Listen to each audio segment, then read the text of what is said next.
درد داره؟ این بچه اینجا میتونیم ضربه و کامل سرخ شده.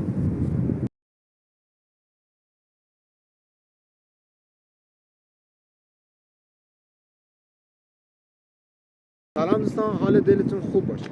اومدیم با 5 تا تکنیک خفن. بریم در ادامه تکنیک رو ببینیم. خب بریم تکنیک شماره 1. حریف دست ما رو گرفته.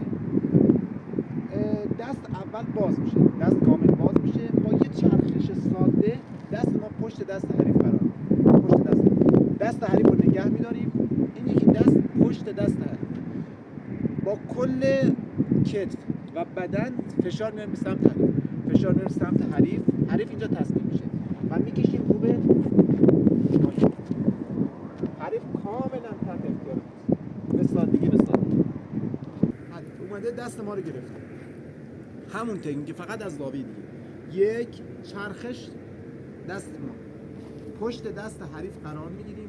این قسمت با تمام فشاری که میتونیم بیاریم. حالا میتونیم پامون رو پای حریف بذاریم یا نه، آزاد باشه. مهم این فشار است. حالا اگه پامون رو پای حریف باشه و فشار بیاریم، قدرت ما چند برابر میشه برای تعادل حریف رو بخوایم به هم بزنیم. و با یه چرخش ساده حریف رو میاریم پایین. زانو روی پشت حریف و دست حریف اینجا کاملا کنترل داریم.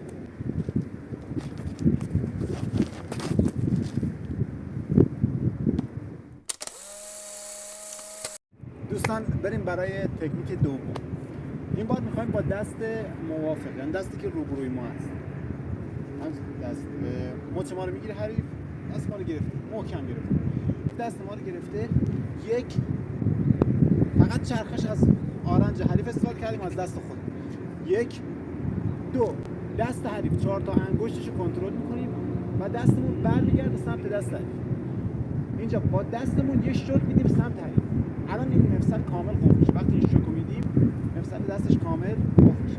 یه شوک و حریف کامل میاریم. خیلی راحت. درد داره؟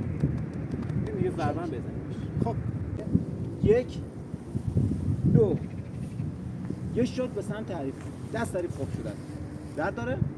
مطمئن؟ این بچه اینجا میتونیم ضربه و حریف رو کامل کنترل کنیم. بچه الان نگاه کنید، دست من یه جور گرفته، دست من کامل سرخ شده. اما تونستیم دست رو آزاد کنیم. محکم بگیریم. حریف دست ما رو گرفته، محکم هم گرفته. وقتی میبینیم زورمون نمیرسه میتونیم از بدنمون استفاده کنیم، یعنی از چرخش بدن استفاده کنیم. اگه حریف دست من رو گرفته، یک با یه چرخش همون تکنیک اجرا کنیم. دردش هم خیلی شدیدتره. اوکی بچه‌ها؟ درست تمرین کنیم.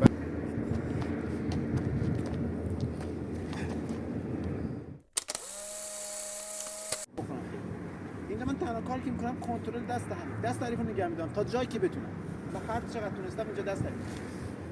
این نکته. خب اینجا گرفته، یک میچرخم رو به سمت بغل و اینجا با یه ضربه آرنج داخل دست حریف ضربه میزنم.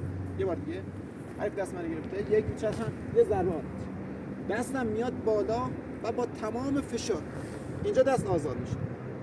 دست میاد کمک حریف، کمک دستمون، ببخشید، کمک دست و کامل حریف کنترل کنم. من بچه بخوام فشار رو زیادتر کنم میتونم کتف حریف کامل حتی در بیارم. یک، دست حریف رو نگه میداریم. دو، ضربه داخل دست حریف. سه، میچرخیم رو به بدن حریف.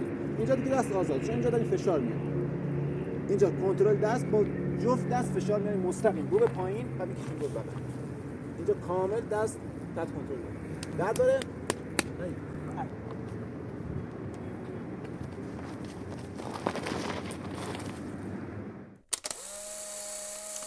دست ما رو گرفته، ما اینجا دست حریف تا جایی که میتونیم بگیریم یا نگیریم خیلی مهم نیست، چون حریف محکم گرفته. محکم بگیر. اینجا من تا جایی که میتونم دستشو میگیرم. دو، میرم تو دست حریف، ضربه داخل دست حریف و از زیر دست حریف میشه. درد داره؟ اینجا محکم گرفته. یک، دست میچرخه. دو، ضربه و سه، میچرخیم اینجا کنترل حریف. بچه درد فوق‌العاده بدی داره. من الان میدونم داره چی میکشه.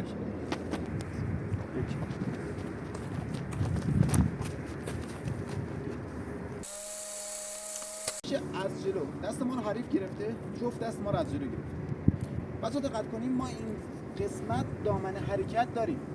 حالا حریف حتی محکم بگیره، ما با چرخش بدنمون باز همین دامنه رو میتونیم ایجاد کنیم. حریف دست ما رو گرفته محکم هم میاد. یک جفت دستمون میاد رو به بالا، فشار بیشتر رو به قسمت مچ دست میاد. فقط یکم فشار رو دست خودمون کم کنیم. فشار که کم شد با چرخش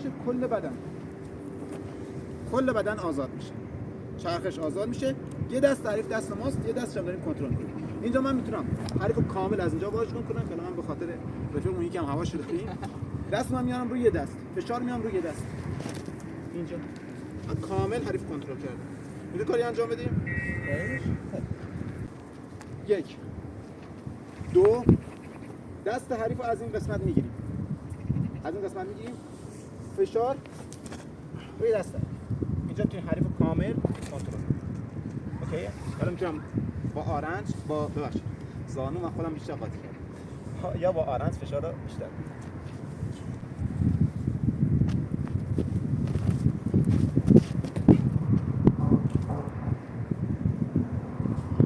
تکنیک مجموعاً کار کردیم. تکنیک‌های مچگیری بودن، مچ موافق، مچ مخالف، دو تا از هر کدوم گفتیم و یه تکنیک جفت گفتیم، مچ از جلو که بخواد حریف ما رو بگیره. دوستان این تکنیک‌ها اگر بخوایم مسلط بشیم باید تو خونه تمرین زیاد داشته باشیم و اینم بگم راه تسلط رو دفاع شخصی اینه که اینقدر تمرین زیاد بشه که شما رو تکنیک‌ها بتونید به صورت غیر ارادی اجرا کنید. یعنی تکنیک‌ها رو بتونید یه جوری اجرا کنید که به محض اینکه دست اومد سمت شما بدونید چه تکنیک اجرا کنید، نه اینکه به قول معروف خیلی هول بشین و خیلی به قول معروف به هم بخورین و نتونین اجرا کنید. اینجور قطعا فایده نداره. دوستان حمایت شما بیشترین انگیزه رو به ما میده. حتما حمایت کنید. هر چقدر حمایت شما بیشتر بشه کلیپ‌های آموزشی بیشتر می‌ذاریم. حمایت فراموش نشه.